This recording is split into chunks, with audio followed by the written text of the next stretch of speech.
Assalamualaikum warahmatullahi wabarakatuh. Perkenalkan, kami dari kelompok A1O dari mata kuliah Pengantar Teknologi Maju yang akan mempresentasikan tentang inovasi kami, yaitu berupa Eco-Friendly Packaging Initiative, yang dimana kami mengintegrasi nanomaterial dan smart manufacturing. Sebelum itu, mari memperkenalkan diri sendiri. Nama saya Abirama Deniswara Haryati dengan NIM 162251063 dari Prodi Rekayasa Nanoteknologi. Perkenalkan, nama saya Nashwa Firial Putri Ardian dengan NIM 165251066 dari Program Studi Teknik Industri. Perkenalkan, nama saya Haris Erlangga Helianto dengan NIM 163251074 dari Prodi Teknik Robotika dan Kecerdasan Buatan. Perkenalkan, nama saya Nurul Muzayana Zaida dengan NIM 162251064 dari Prodi Rekayasa Nanoteknologi. Saya Muhammad Arsawijaya, NIM 163251019 dari Prodi Teknik Robotika dan Kecerdasan Buatan. Saya Andre Muhammad Samosir dengan NIM 166251052 dari Prodi Teknik Elektro. Saya Rayhan Yasona Satya Pratama dengan 162251053 dari Prodi Teknik Elektro. Saya Kinanti Kusmawardani dengan NIM 165251070 dari Prodi Teknik Industri. Saya Fania Aulia Kalya dengan NIM 164251097 dari Prodi Teknologi Sains Data. Saya Nindya Widyaning Rasti dengan NIM 164251023 dari Prodi Teknologi Sains Data. Dan berikut merupakan latar belakang.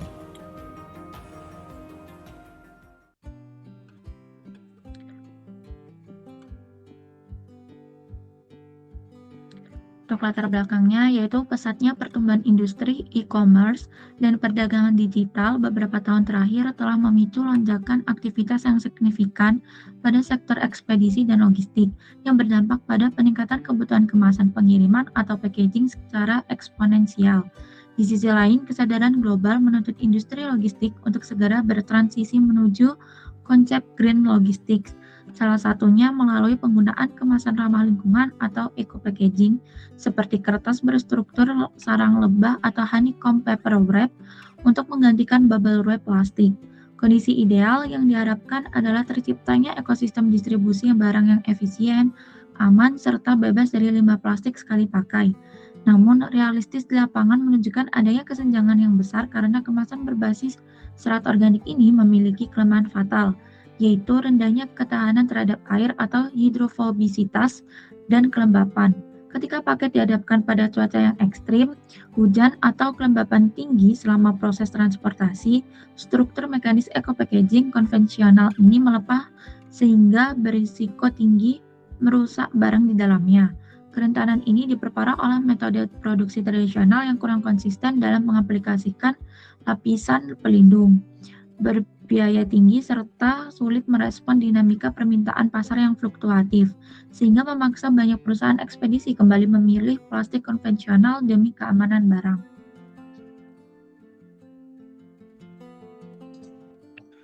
Jadi kami menawarkan solusi berupa integrasi nanoteknologi dan smart manufacturing untuk menghasilkan kemasan biodegradable yang murah, kuat, dan tahan air. Bidang nanoteknologi digunakan untuk membuat lapisan hidrofobik pada kertas sarang lebah, sedangkan bidang elektro, robotika, dan kecerdasan buatan digunakan untuk mengotomatisasi proses produksi secara mendeteksi cacat produk secara real-time. Data dari proses produksi kemudian dianalisis menggunakan sains data untuk menjaga kualitas produk. Sementara bidang industri berperan dalam mengoptimalkan operasional dan biaya agar produk tetap ekonomis. Penerapan teknologi tersebut diharapkan menghasilkan kemasan ramah lingkungan yang tahan terhadap cuaca, memiliki harga kompetitif, dan mampu mengurangi penggunaan plastik sekali pakai pada sektor ekspedisi. Selain manfaat praktis, solusi ini juga memberikan kontribusi akademis sebagai referensi dan model penerapan integrasi teknologi industri 4.0 dengan sains material dalam bidang manufaktur.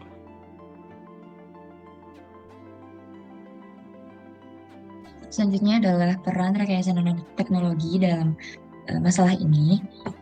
Yang pertama adalah sistem eco-packaging. Kemasan logistik berlapis 3 berbasis nanomaterial yang sangat tahan air atau hidrofobik. Kemudian pembaruan teknologi ini dalam industri pengemasan logistik. Pada lapisan kedua adalah coating super hidrofobik, yaitu pelindung aktif. Spray coating nanopartikel silika bebas fluorin dengan teknologi silane self-assemble monolayer grafting. Kemudian sudut kontak air ekstrim kurang dari 151 derajat yang tetap terjaga meski terkena dalam kontak fisik. Selanjutnya, penggunaan material bebas fluorin atau senyawa kimia beracun mencegah pencemaran air dari mikroplastik maupun zat kimia berbahaya. Fondasi nanokomposit biodegradable sangat kuat, ramah lingkungan, dan dapat diproses ulang. Selain itu, juga mengurangi timbulan sampah dan mendorong ekonomi sirkular berbasis limbah lokal. Lalu peran dari bidang robotika dan kecerdasan buatan terutama di bagian produksi, yaitu dengan mengaplikasikan lapisan nanomaterial lebih efisien dan akurasinya menjadi lebih tinggi. Lalu untuk kecerdasan buatan atau artificial intelligence-nya akan membantu untuk mendeteksi kecacatan produksi dan sebagai quality control. Dan untuk proses produksi yang lebih cepat dan efisien, serta menjaga kualitas produk agar lebih konsisten, serta mengurangi human error pada saat produksi. Dari hal tersebut juga bersinggungan dengan SDGs ke-9, yaitu implementasi robotika dan AI dalam smart manufacturing. SDGs ke-12 yaitu mengganti kemasan plastik dengan material yang ramah lingkungan, dan SDGs ke-13 yaitu dengan cara mengurangi jejak karbon melalui bahan yang eco-friendly.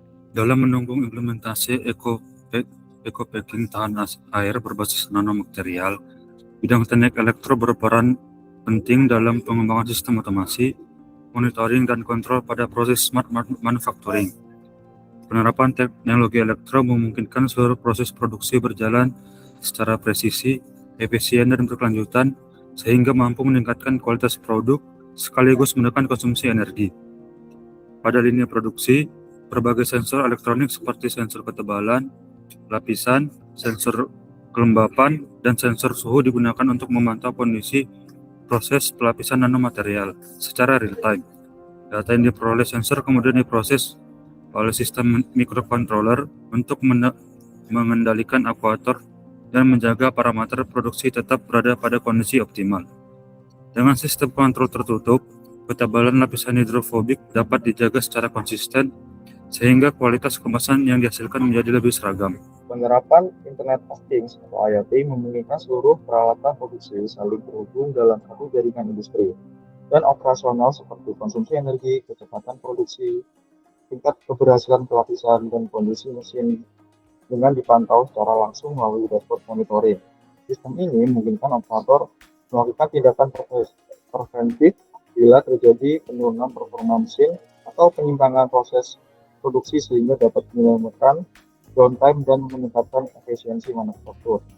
Untuk mendukung konsep energi hijau, sistem manajemen energi cerdas juga diterapkan dengan memanfaatkan sensor daya dan smart power monitoring. Teknologi ini memungkinkan untuk penggunaan energi listrik pada setiap tahapan produksi dianalisis secara optimal sehingga konsumsi energi dapat ditekan tanpa mengurangi produktivitas melalui integrasi sistem kontrol otomatis, sensor kecerdasan, IoT, dan manajemen energi. Bidang teknik elektro berkontribusi dalam menciptakan proses produksi eco-packaging yang lebih efisien, berkualitas tinggi, dan ramah lingkungan, yang sejalan dengan SDGs 9, SDGs 12, dan SDGs 13.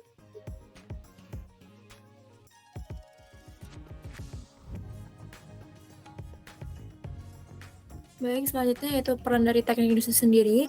Yang pertama, kami menerapkan lean manufacturing, di mana di sini dilakukan penghematan operasional, dilakukan dengan cara optimalisasi penggunaan cairan nanomaterial hingga meminimalkan waktu siklus produksi. Dan penerapan ini sudah berkontribusi pada SDGs 12 dengan cara menekan operational waste, mengoptimalkan pemanfaatan sumber daya, dan membangun rantai pasok ramah lingkungan. Selanjutnya, kami bisa menerapkan facility layout design dengan cara merancang secara presisi untuk bertujuan memperlancar aliran aliran material pencetakan kertas sarang lebah, dan meminimalkan biaya perpindahan bahan baku di lantai produksi.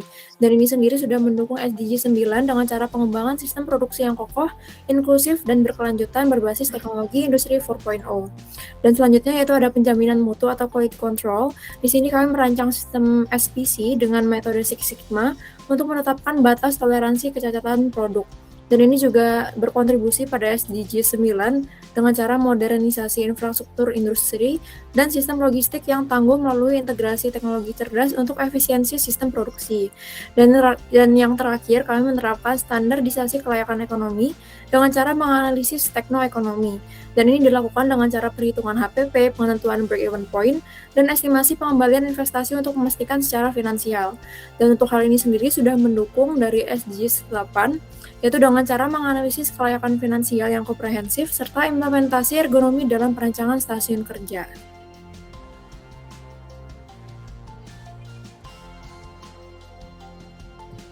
Baik, pembahasan selanjutnya ialah peran sains data dalam pengembangan eco-packaging tahan air. Pada pengembangan eco-packaging tahan air berbasis nanomaterial, bidang sains data berperan dalam mengolah dan menganalisis berbagai data, baik data karakteristik material maupun data produksi. Dengan memanfaatkan teknik analisis data dan machine learning, kita dapat mengidentifikasi kombinasi material yang memiliki ketahanan air terbaik sekaligus tetap ramah lingkungan. Selain itu, sains data membantu meningkatkan efisiensi dan akurasi proses manufaktur melalui prediksi kualitas produk, optimasi penggunaan bahan baku, serta pengurangan limbah produksi. Peran ini juga mendukung pencapaian beberapa Sustainable Development Goals atau SDGs. Yang pertama, kita ada SDG 9, melalui pemanfaatan teknologi dan inovasi dalam pengembangan material kemasan. Yang kedua, kita ada SDGs 12, dengan mengoptimalkan penggunaan sumber daya sehingga produksi menjadi lebih bertanggung jawab.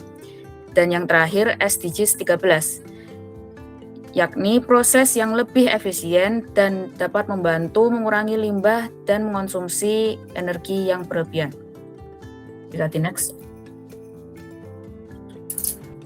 Baik, yang terakhir kita masuk ke implementasi metode sains data. Yang di sini kita bagi menjadi 4 pilar utama, yaitu yang pertama ada machine learning, yaitu kita memanfaatkan algoritma dari random forest, SVM, dan juga ANN untuk mengolah data material seperti nanocoating, suhu, dan kelembapan demi melakukan prediksi hidrofobisitas, yaitu ketahanan air kemasan secara akurat. Lalu yang kedua ada analisis statistik, yaitu kita menggunakan statistik deskriptif, korelasi Pearson, dan juga regresi untuk mengidentifikasi hubungan nyata antara parameter produksi. Tujuannya agar kita tahu pasti bahwa faktor apa saja yang paling mempengaruhi kualitas dari kemasan.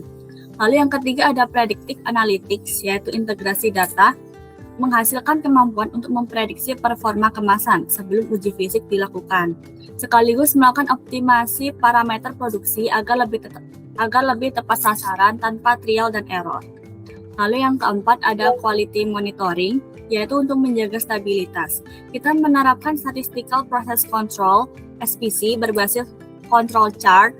Nah, ini berfungsi untuk memonitoring kualitas secara real time untuk mendeteksi penyimpangan yang lebih awal dan dapat mengurangi produk cacat, dan itu juga mendukung efisiensi kerangka dari Six Sigma itu sendiri.